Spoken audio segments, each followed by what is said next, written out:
Hello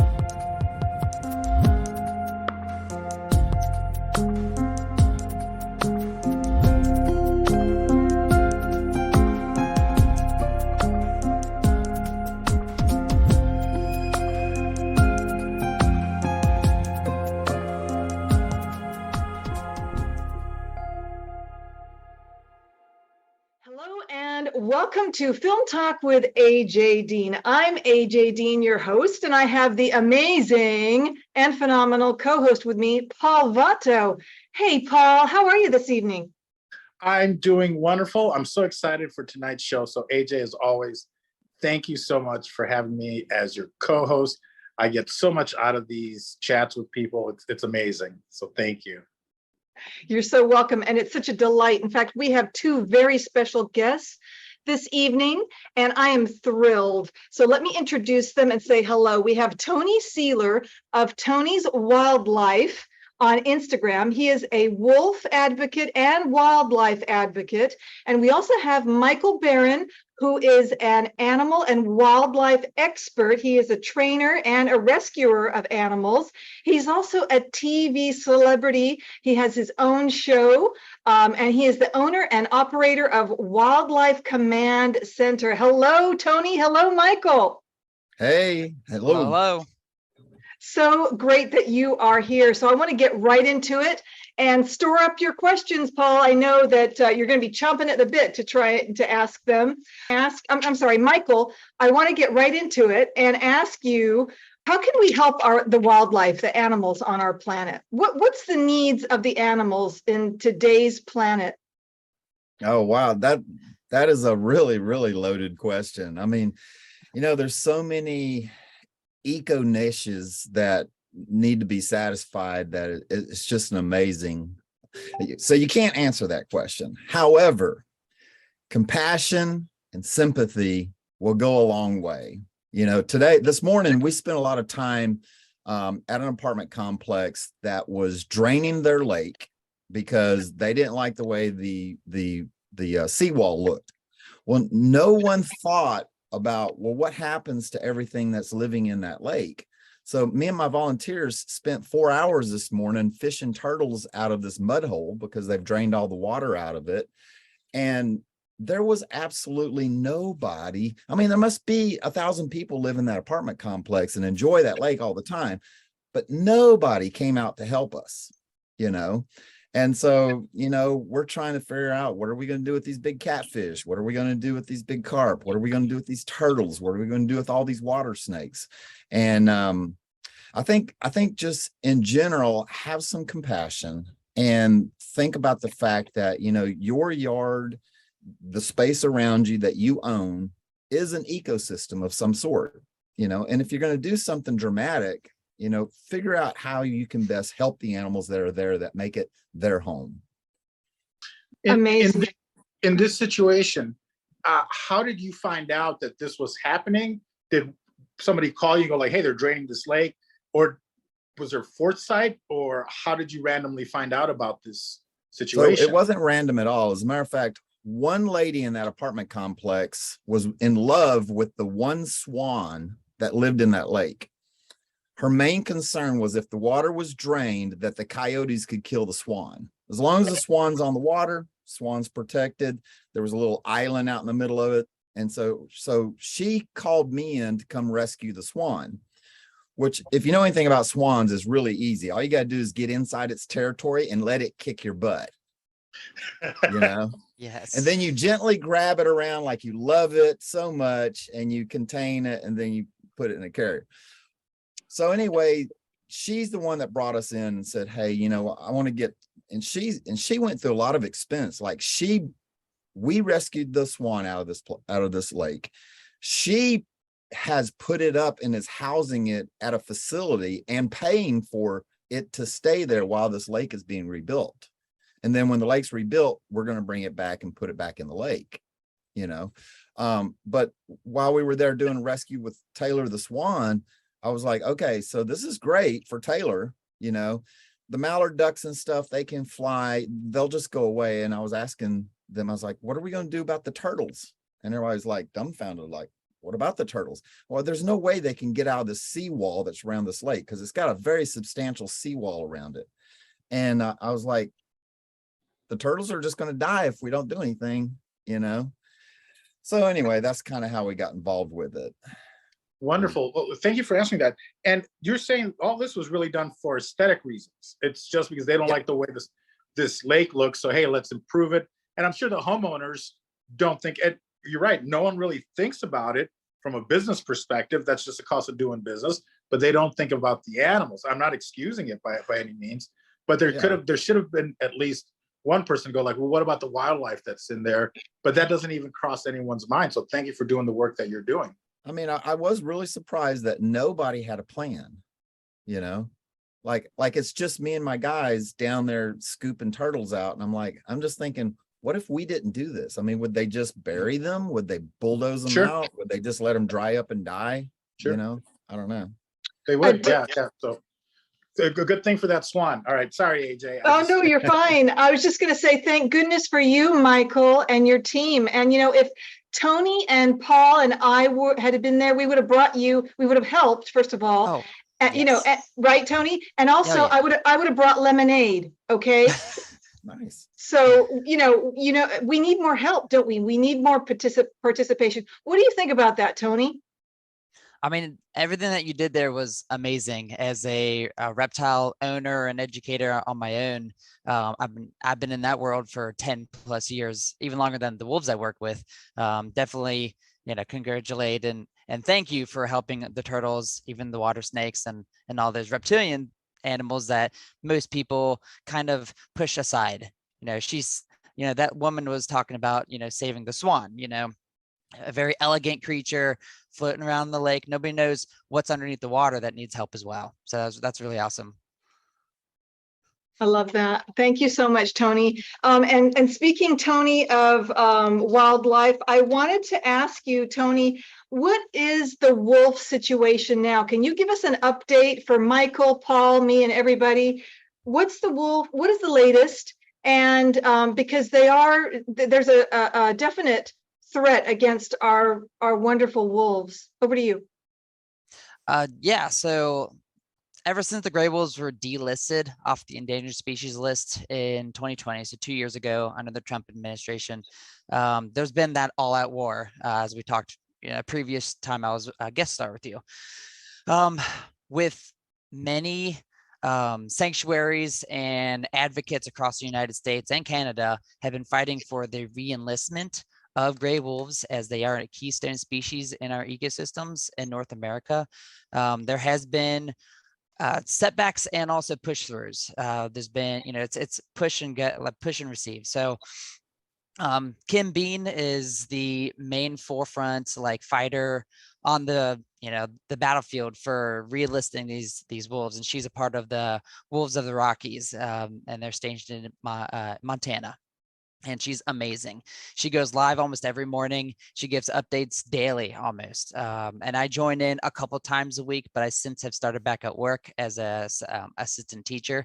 So I can't always make her lives.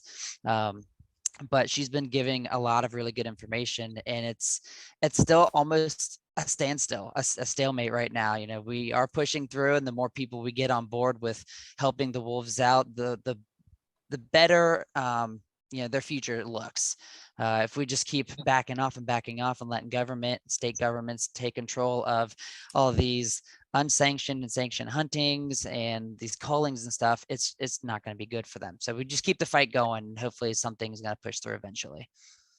Thank you so much for that update, Tony. And Michael, have you had a wolf encounter? Have you had to rescue a wolf? Can you tell us a wolf story?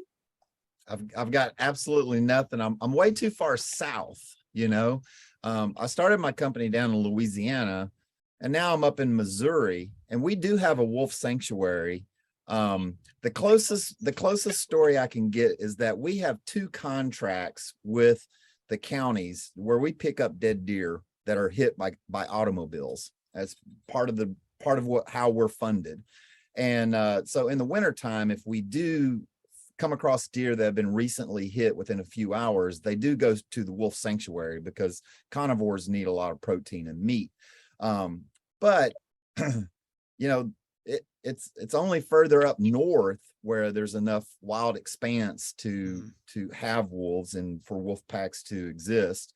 And I suspect that if there was less pressure on the animals, they would move, and they would naturally move south. But there's nothing south except coyotes, you know.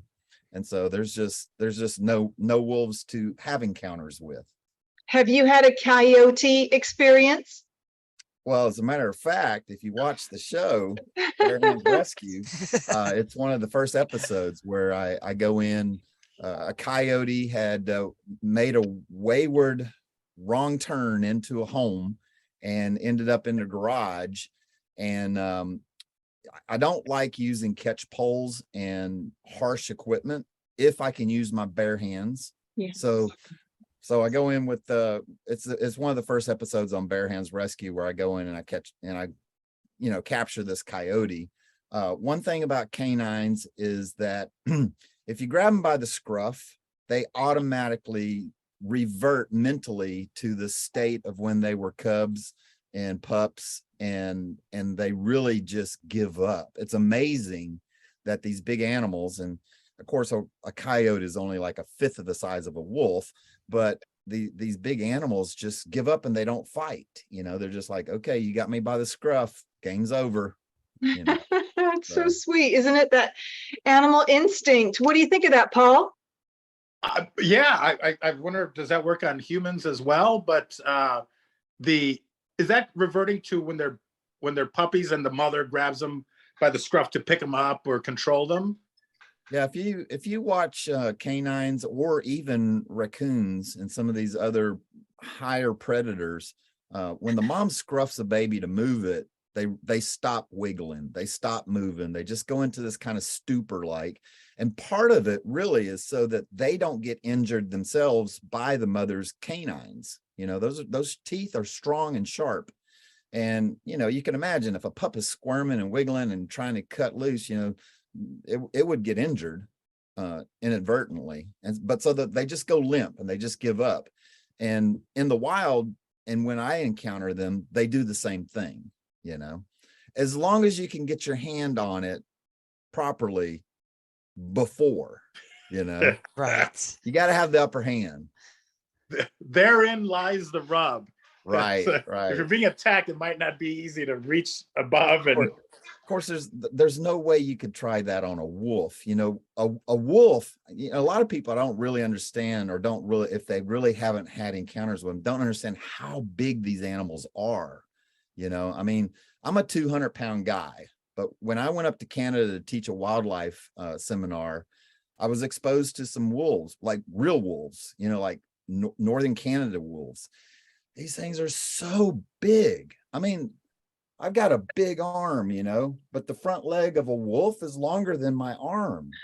These things weigh as much as I do, and I weigh 200 pounds, and I'm 6'1". And there's just no way that a guy my size would even have a chance with trying to scruff a wolf. It just couldn't happen. Yeah. Sorry, Tony could speak better to that because he has more hands-on than I do, but I certainly am in awe of the physical size of a wolf. Me too. Tony, what do you say? Let's talk about the wolf sanctuary that you support and volunteer at and visit. Can you share with us a little bit about that?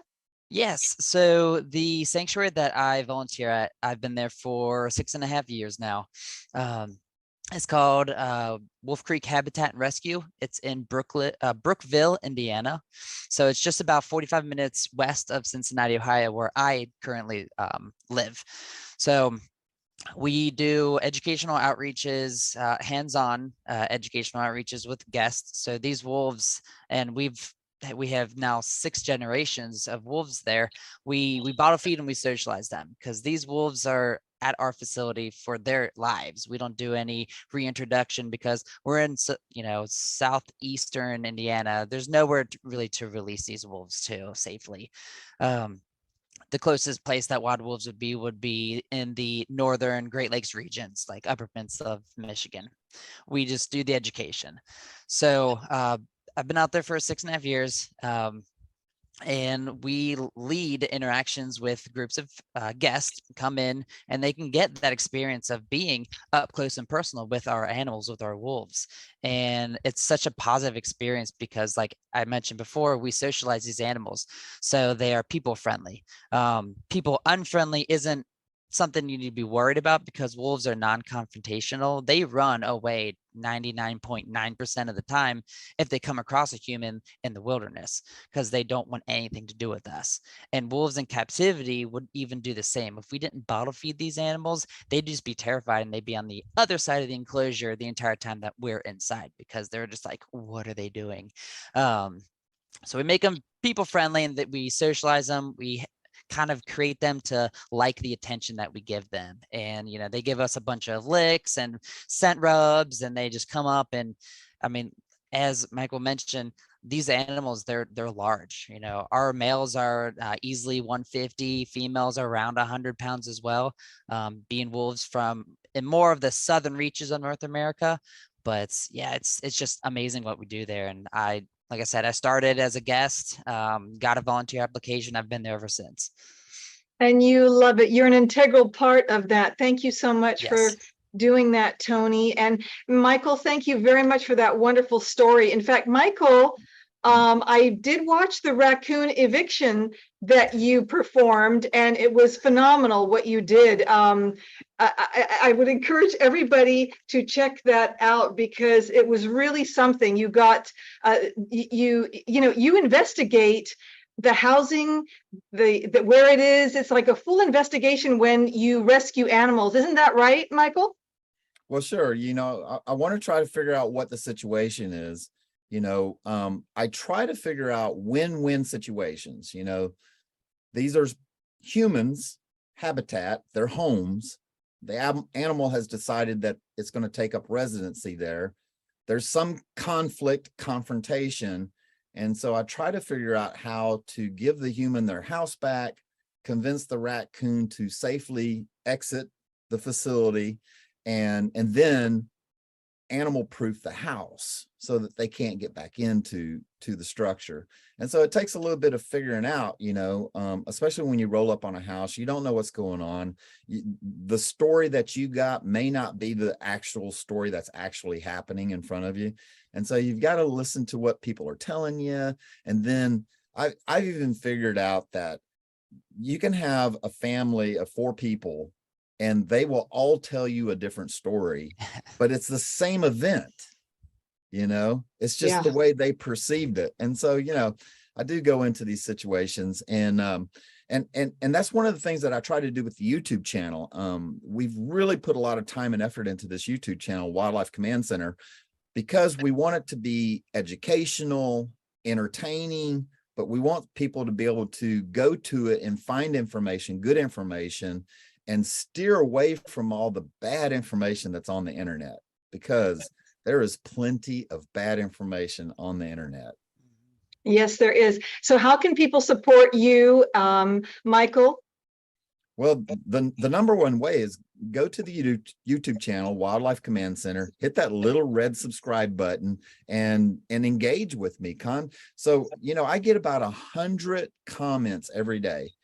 I answer every single comment that comes in every single day. And some people I engage with, other people I just answer their questions, but the biggest thing that someone could do that's watching this podcast is to go to the Wildlife Command Center YouTube channel, hit subscribe, and then engage with me. Right. Hit those notifications and do likes, make a comment, all that good stuff. So we encourage you and everybody out there to do that. And Tony, how can we support you and Tony's Wildlife and your wolf sanctuary? We don't have per se a YouTube channel at all, but we do take donations. If you just go to wolfcreekhabitat.org. Me personally, you can follow my Instagram or TikTok. It's Tony's Wildlife with separated by underscore. And that's about it. Come visit us at Wolf Creek Habitat, get face to face with our animals, and really enjoy our wolves and foxes and everything. I love this. Thank you so much, gentlemen. Over to you, Paul, for any questions or shares.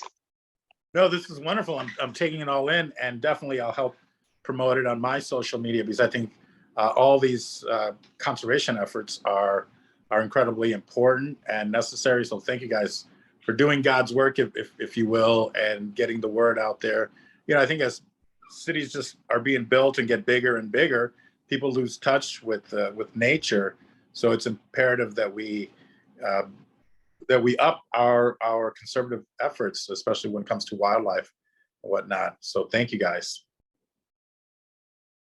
Yes, thank you so much. And thank you for that, Paul. Michael, I did want to ask you, have you heard of any films featuring animals or wildlife? Any feature films or short films or documentaries? Have you heard anything in the grapevine of anybody doing any of those type of productions? I know you're doing your show, and that's phenomenal, but are there any others that you've heard of? So there is a producer in the Las Vegas area that's got a great concept. Putting me on the spot, I can't remember the name of his show, but he's in production right now. Well, he's actually casting right now, but the premise of his show is really, really great. He so the show takes place in this park ranger, this national forest type stuff, and this park ranger kind of loses it a little bit. He's an animal rights activist, and he's just antagonized by these hunters and whatever.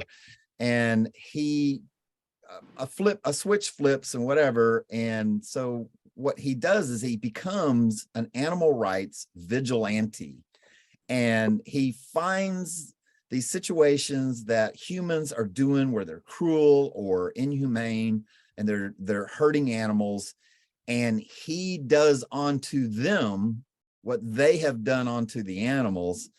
And the show is going to be pretty good. I actually auditioned for the show, but he sent me a real nice reply. I know him personally. His name's Danny Tesla, and he's like, Mike, he's like, I just can't use you because you just don't fit in what I'm trying to get across. And what he really meant was that, you know, I'm an animal lover, but I'm also a human habitat restorer. And so I've got this really fine line, this really fine balance where I'm trying to give people their lives back, and I'm trying to get the animals out of their situation. I'm trying to figure out a win-win type of situation, but I also have to follow all of the laws in the states that I operate. And so sometimes those laws are not very animal friendly. Mm-hmm. And you'd be surprised, but California is the worst. I mean, their animal laws on my end of the industry is just horrible. Where Arkansas, I operate in Arkansas too. Arkansas's laws are incredibly in the animal's favor, but it's just nuts, you know? So anyway, his whole point was just that he just didn't feel like I was enough of a tree hugger to be involved with his project. You know, like I just wasn't over the top compassionate enough. And, you know, if you look at my website, if you look at my stuff, you know, there's a pretty good balance there. It's not all leaning towards just the animals. You know, I have to walk a balance between people, humans, and the animals. Absolutely. Absolutely. Well, I'll tell you this, Michael, Dan, if you're listening out there, my vote is for Michael to be in your film. And what do you say, Paul and Tony? I say aye. I appreciate that, you know. So I think you would do very, very well, Michael, in that. Go ahead, love. Oh, I was just going to say, I do like being on that side of the camera. Yeah, it's fun. It's fun. So, really well, is. I hope that there's going to be more of that. And Michael, you know, you could always produce your own, you're already doing your own show, which is on, you know, Bare Hands, Beran. It's on Discovery Plus.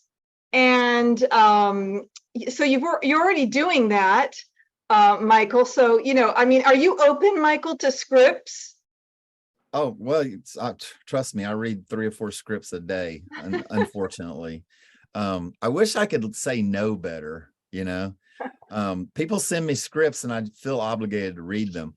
But so my nickname is Bare Hands Beran, you know, and the name of the show is Bare Hands Rescue. And it's parked on Discovery Plus right now. However, Discovery's going through a merger right now, and so they're not producing anything. Like the only thing they're producing new is the Irwin's show. You know, they've got the new Irwin show, which is great because I think Robert is just amazing, you know, Steve Irwin's Yes. son. But we're doing some different things. You know, we've got a production that we're getting ramped up for that's going to go into production in 2024, and it is going to be a local production for St. Louis area, and we're going to do it, and it's all going to be Wildlife Command Center and Bare Hands Beran, but I'm going to have complete control over it, you know. I love this. I love this. So I want to apologize for, let me correct it. Bare Hands Rescue is your show on Discovery Plus. And so thank you for that help on that. And Tony, would you like to be in a film? What do you think about having making a film about wolves or a documentary? What are your thoughts? I would like to know. I would love to be a part of something like that. It would really, help getting the message across that, these wolves, these animals deserve a right to live just as much as any other animal, any other being on this planet. So definitely would be totally on board with being a part of something like that. Well, Yes, you know, Tony, go ahead. you should go to my YouTube channel and you should check it out. See if it's for you, if it's something you'd be interested in. But we are always looking for places to go where we can create a 15-20 minute video that has some type of impact.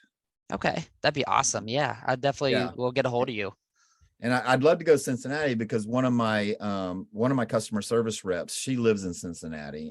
So back in 2018, I diversified my headquarters. Mhm. And so I actually put, like, I have a CSR office down in Cape Coral, Florida. I have one in Cincinnati. I've got one in Little Rock.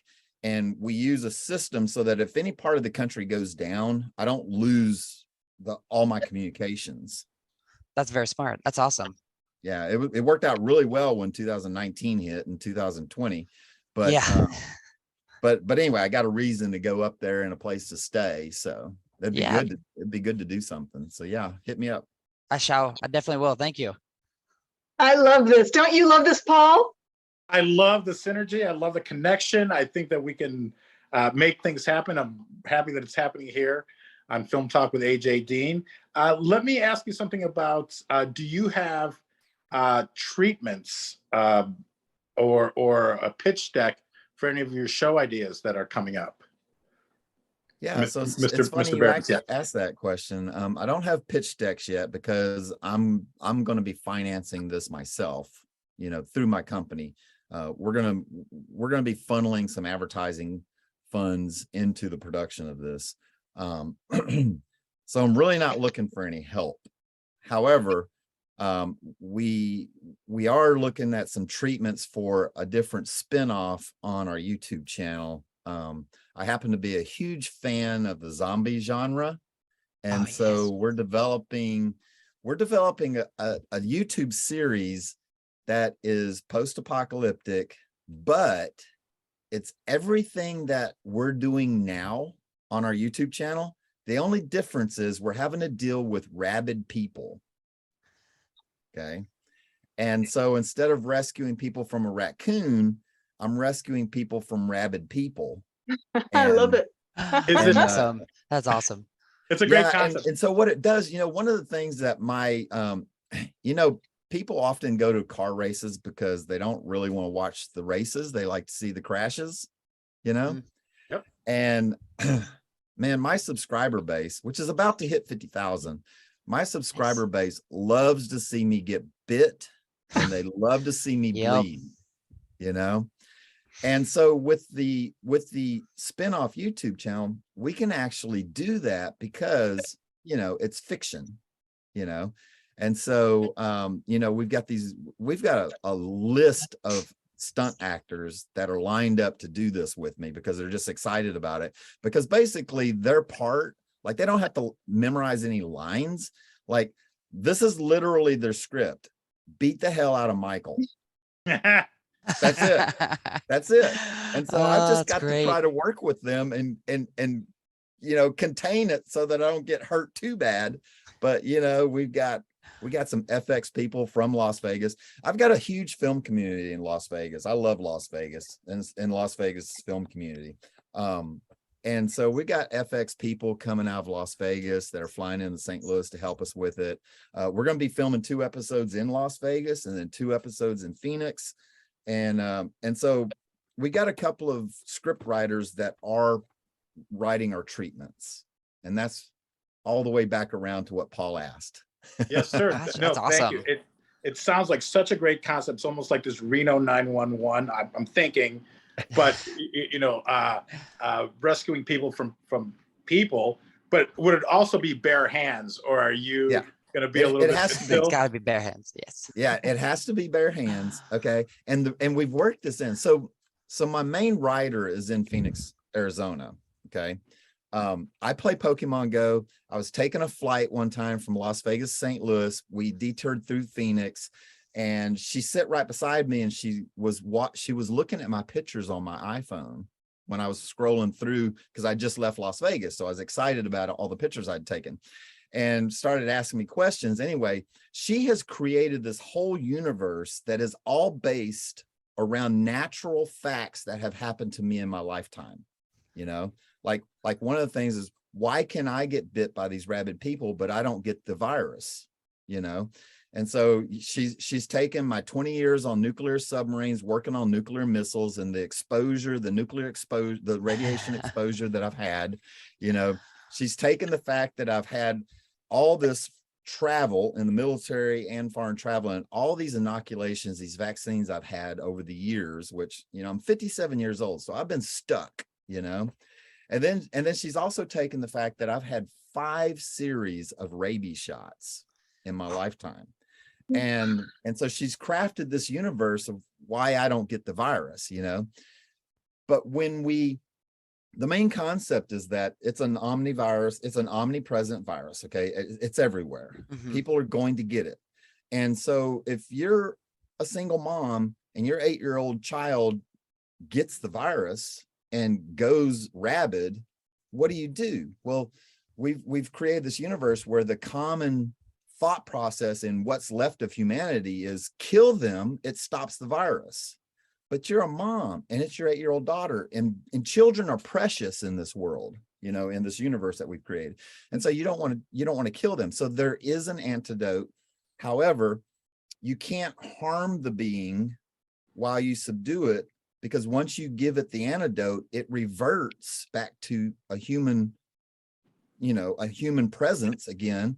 And so if you hurt it while you're trying to administer the antidote, then now you've got this injured human, you know.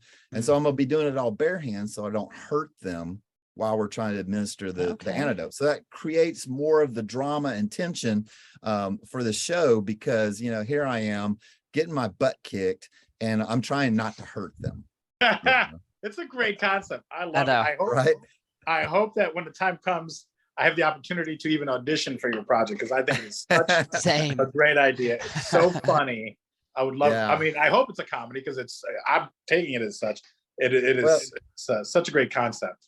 Well, you know, it's going to have comedic part of it. Can't be all serious. I mean, if you look at my YouTube channel, we try to use humor in there as much as possible, because, you know, animal facts can be kind of dry, but if you throw some humor in there, if I get bit, if there's blood running down my arm, you know, it kind of breaks it up a little bit, you know, as you go in there. But you know, the Las Vegas Stunt Academy is where I train for stunts. Mm-hmm. And so the whole academy's behind me on this. And so they all want to be a part of it. So we're going to have some good people in there. It's going to look great. It's going to look real, you know. Wonderful. Congratulations, Michael. It's going to be a success, and I'm so excited to hear more about it. We all are. And thank you so much for sharing that. And I wanted to ask you, both of you actually, Tony and Michael, what has been your most dangerous rescue or encounter? Tony, over to you first. We had one of our rescues from about 5 years ago is a large male wolf, and he came from a facility in Virginia that shut down from malpractice. Still to this day, that's the only enclosure that I personally cannot go in because he is potentially dangerous, where most wolves really aren't. We assume he was probably like cow prodded, made to be the big bad wolf, wasn't really in the greatest of husbandry and like where he was actually kept. So he's kind of got a messed up mind in a sense. Now he comes up to the fence and I can actually stick my hand through and pet him, but I cannot go into his enclosure. The only one that can is actually our owner, Kathy. And even then, and she's a little bit of an older lady, he doesn't like to let her leave. So in a sense, it can be dangerous on that part too. But even all of our other rescues that we've had, they're either just, they're fearful, they don't know what's going on, or they still just have that natural fear of humans and they just stay away from us, or they become at least socialized enough that they don't mind us being in their space and they just kind of watch us. Sometimes they come up and want pets, just it really depends on the personality. But when we had to move him around right when we got him and stuff, we have little walkways in between all the enclosures. It's kind of like a little labyrinth that we have for us volunteers and the wolves, because we have to move wolves every once in a while. And he got out of a certain area and I had to close the gate real quick before I potentially was a bit badly. So that's an adrenaline rush that you don't want to mess with, because he is one of our largest wolves at around 150 pounds. And like I said, these animals, they're all muscle. Like if they would be running by and take you out, it feels like you get hit by a car. So didn't want that to happen, but it was extremely close one time. Wow. Thank you for that, Tony. And I also want to thank you for petting him, because he also needs love. All animals need love, don't they? Yes, they do. They do. Yeah. Thank you for that, Tony. And Michael, how about you? The most dangerous rescue you have had to encounter?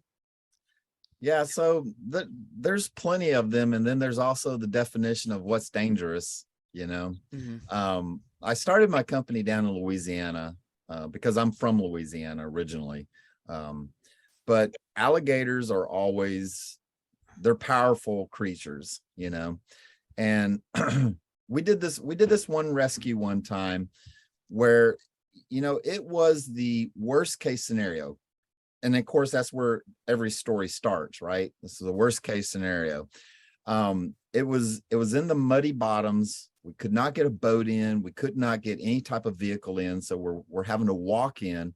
But an alligator was reported that had a beaver trap clamped around its snout.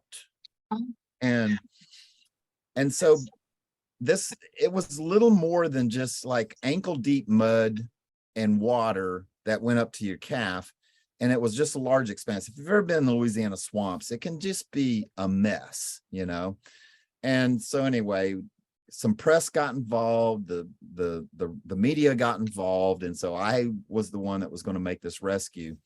But we just couldn't get any equipment in there. Like literally, we could not get any equipment in there. And after a few days and a few attempts, we came to the realization that I was going to have to get in there with the alligator, find him first off, and then grab the beaver trap, because it was on his snout, like it was not coming off his snout, and just try to winch him out and pull him out whatever I can. So anyway, we go out there and we got a film crew with us too, a local news film crew. And lo and behold, this day that we go out there, the alligator is actually laying up halfway on the bank. And you can see the trap around his snout. It's one of these square traps. They're called conibears. They're made for catching beavers and breaking their necks. So it's a violent trap, but it's very humane because it kills them quickly. But anyway, it was around this alligator, and the alligator's eyes were closed. And so I was like, I think I can sneak up on this alligator and just jump on it and just grab the trap, and whatever happens, happens. I was all prepared to just go with the death rolls and just make a big spectacle out of it, you know? Anyway, I'm like crawling across the mud, right? Like a cat. And every time a fly would fly or he would move a muscle or something, I would freeze. I finally got within what I thought was a good distance, like I could pounce and grab the trap. And I did, except it was a little bit further than I really thought. So when I landed, I was completely splayed out, like lengthways. But I grabbed the trap, and as soon as I did, the alligator tried to go backwards into, there wasn't any deep water, but more water. And so we had this, and they got this on video, but we have this mud roll because I'm hanging on to the trap. The alligator is doing a death roll, and I'm trying not to get my arms broke, because the one thing about alligators is you got to go with it. If you don't, they will just twist your arms off, you know? But anyway, so we got this mud roll going on. And then at some point, like some kind of Batman or something, I get my footing, and I've got the beaver trap, and I get my footing, and I'm like stuck in the mud, but I stop it all, and the alligator just stops, you know? And so I just start back paddling. I fall on my butt. I'm just kicking mud. I'm just going, and he just goes with me, and I end up dragging him up onto dry land, semi-dry land. And he pretty much just gave up at that point, you know? But it was pretty spectacular. Amazing, amazing. And what were you thinking when those death rolls, what were you thinking, Michael, or were you not thinking, just doing? There was no thinking. Yeah. I think before I pounced, I think the last thought I can really remember was, no matter what happens, there's cameras and they're going to see everything. Yeah. So you better try not to get your arms broke. Like, I think that was my biggest things. I just didn't want to get my arms broke. So you, like you said, you were going with the flow and flexible and just moving easy with whatever happened, but everything was going to work out in your mind. And that's how you think, isn't it? Well, yeah. So I am an optimist, no doubt about that. You have to be, right? To my detriment Yes. sometimes. Yeah, I am an optimist. I do think that I think that everybody will come around. Everybody's going to eventually be nice. Everybody's going to see the light. Everything's going to work out. You just got to be persistent. You got to be tenacious, you know. And when I'm doing a rescue, I always think I'm going to find some resolution. Like, I'm going to find the resolution, the key, the piece of the puzzle, whatever's going to happen. I just have to stay in it long enough to find the piece, you know. I love that message. Yeah, What's with that? every rescue, that's where it really boils down to. I love that, Michael. Thank you. I love your message. And we're going to have to start wrapping it up soon. It's gone so fast. Thank you both. But I have one more question, and then we're going to do final thoughts and go around to everybody. Mike, and then I want to ask Paul if he has any other questions before we do final thoughts. My final question is, what can we do as human beings to be better stewards for the animals on the planet and for wildlife? Go for it, Tony, Michael. Oh, Tony, over to you. okay. Yeah. Like we mentioned earlier, with your first question that Michael took, just be open, just understand that these animals, they're just trying to survive. They're just trying to live their own lives in a world where it's becoming more and more peoply. So there's more and more people growing. Our numbers are growing larger. We're taking up more space and pushing all these animals to literally, the ropes in most cases. And in that sense, there's going to be animals that are in our neighborhoods and in our cities, and they're going to have to evolve to survive. So they're evolving in a human world. So we just have to learn to, live and let them go, leave them alone, or just work on a coexistence effort. You know, don't think of all these animals as varmin, as pests, as dangerous and stuff like that, when they're really just trying to mind their own business and survive the best they can.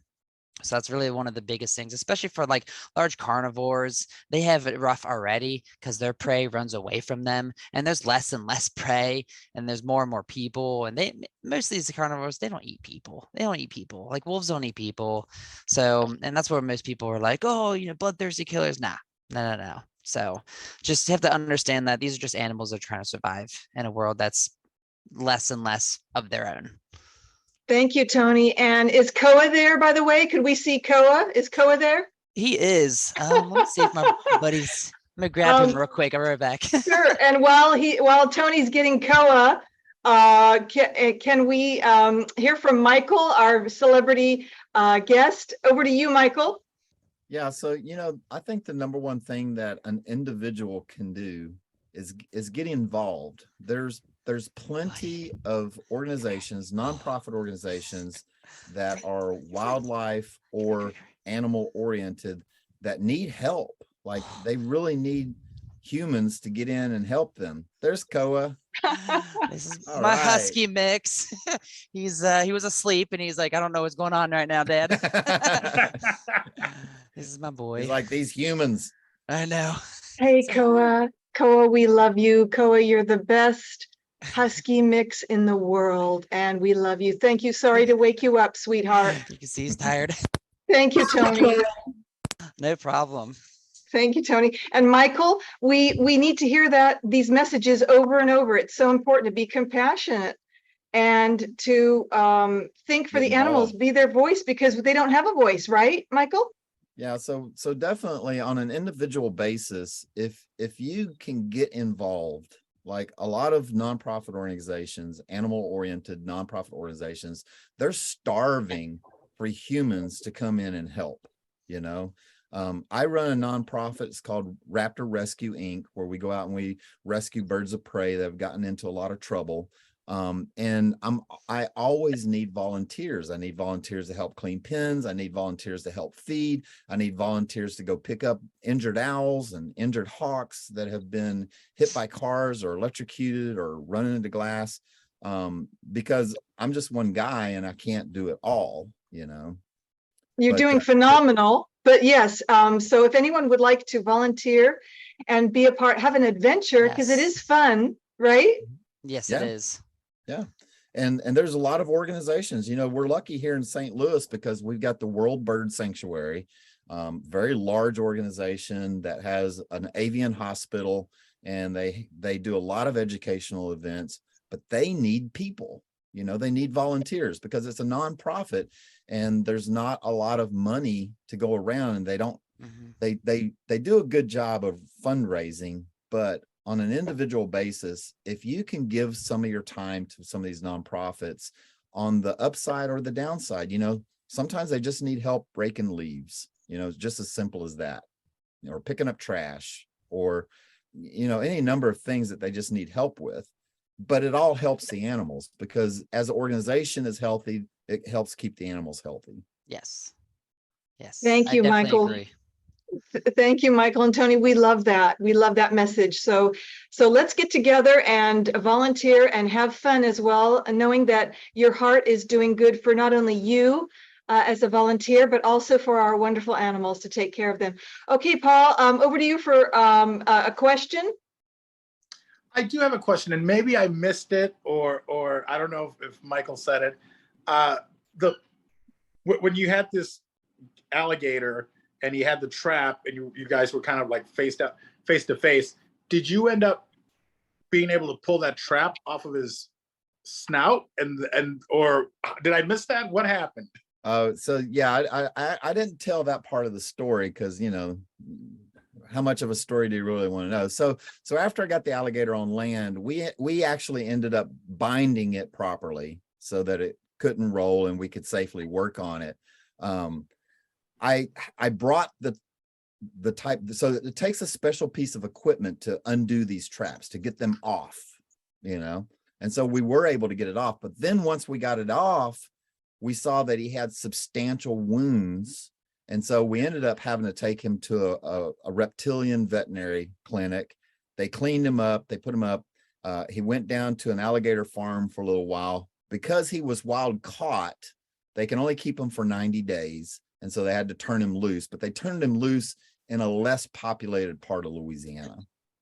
Wonderful. Thank you. Thank you for following up, because I was like, and right, it doesn't make sense. There's no way, it's probably so strong you can't just pull it off. You need a special key or whatever. And then it's actually like a big pair of pliers sort of thing, and you got to use a lot of leverage because those springs are really strong. I mean, it's made, a beaver is a significant animal too, and so it's made to kill beavers, you know, and so it's like really powerful spring jaws on it. And of course, it's amazing that this alligator could even survive, because I mean, it was around his snout and past his neck. And luckily for alligators, they have a different types of larynx than we do, you know, and so it didn't crush that, but it had to have restricted his air breathing, his airways. Amazing. Very resilient animals. Very resilient animals. So thank you for sharing that. And I want to thank both of you guys for being here, both such exciting guests, and really open up my mind, because I think a lot of times we don't think about that. You know, we're just busy living life. So thank you for allowing us to volunteer and giving us those options, because I think once people hear, they're like, oh yeah, you know, I should, or sparking an interest in it for somebody younger. But also if they're doing work, like just in this example, in a lake, what about the natural life that's in there? What about that? So thank you, both of you guys, so much for all this. And I can't wait to meet either one of you in real life and to meet both of you. So thank you guys. Absolutely. Definitely. Thank you. Oh, this has been such a fun show. You know, I love wolves. I always will. I have a special affinity with wolves and the canine family. So I want to thank you both as well. And now we're going to do final thoughts. So let's start with you, Tony. Final thoughts, over to you. Now, I could just let you know, final thoughts are your message, your mission, something you want to share from your heart, or anything you want to, you know, promote, or anything that you would like to say. Over to you. Yeah, I guess final thoughts. Like I mentioned before, like the animals that I work with, I like my predators. I like those misunderstood animals. So I've always had an affinity for like anything from sharks to snakes to the wolves I work with, all those animals that are, you know, misunderstood, or they're shown by Hollywood in an evil way or something like that, that these animals are not actually like that. You know, they're just trying to survive, right? So that's why I educate with those animals specifically. You know, I'm trying to get the word out that, you know, you don't have to be aware, but don't be fearful of these animals. So that's really one of my biggest messages. And, you know, just try to enjoy the outdoors and stuff. Now that, you know, the corona is going down, everybody's finally getting out and about again, like really get out there, enjoy your surroundings, your environment, your ecosystems, you know, enjoy all the animals, the plant life, and see if you can, you know, help out some of our nonprofits across the, you know, the board in North America. So Thank you, Tony. I hope you've had fun tonight, and we appreciate you so much. And I will be sharing both of your emails. I'm going to do an introduction email for you, Tony, and Michael, so that you have each other's emails as well, and you can connect that way too. Perfect. Michael, over to you for final thoughts, please. Sure. Well, first off, I just want to thank you for having me on tonight. It's been delightful. I've enjoyed the conversation, and thank you for letting me tell stories, because I can tell stories, and sometimes I don't know when to shut up, you know. But you know, we run two different organizations. We run a for-profit organization called Wildlife Command Center, where we rescue people from wild animal intrusion in their homes. And then we run a nonprofit organization called Raptor Rescue Inc., where we rescue birds of prey that have got into some terrible situations. And one of the biggest things that your listeners and your subscribers can do is just follow me and follow our adventure. We're on YouTube, TikTok, Instagram, Facebook, everything.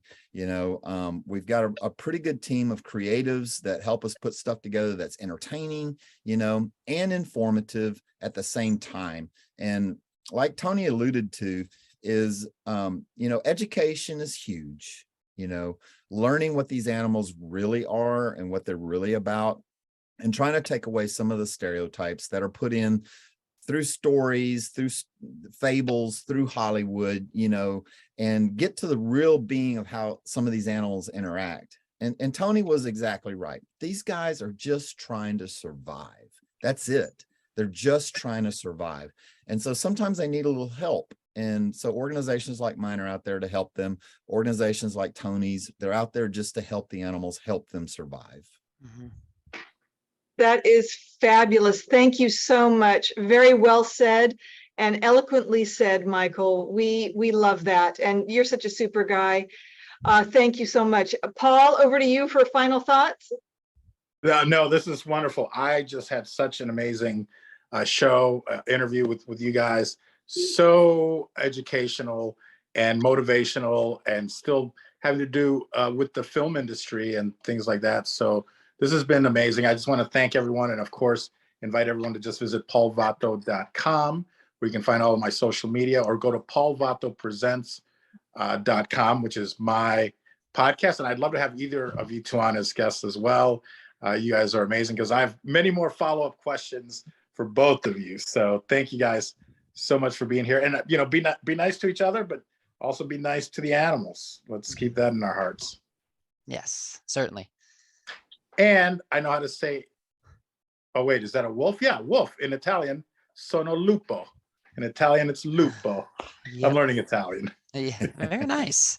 I love that. Sono lupo. It's a wolf. Yeah, sono lupo. I love that. Thank you so much for that, Paul. And wow, what a show it has been. I just can't thank you both enough, Tony and Michael and Paul. Wow, this is so dear to my heart. And of course, this is going to be one of my favorite shows of all time. And you are both superstars. And I'm so honored to call you my friends, all of you. And also, in the future, I'd love to have you back again and we can catch up. But my final thoughts are, please follow Tony, and please follow Michael, and also Paul, and support our animals and our wolves. They need our voice. We must be better stewards. And you are phenomenal stewards, Tony and Michael. And I just honor you and compliment you, and I respect you so very much. So thank you once again, gentlemen. Thank you. Again, thank you. Thank you. And until we meet again, bye-bye for now.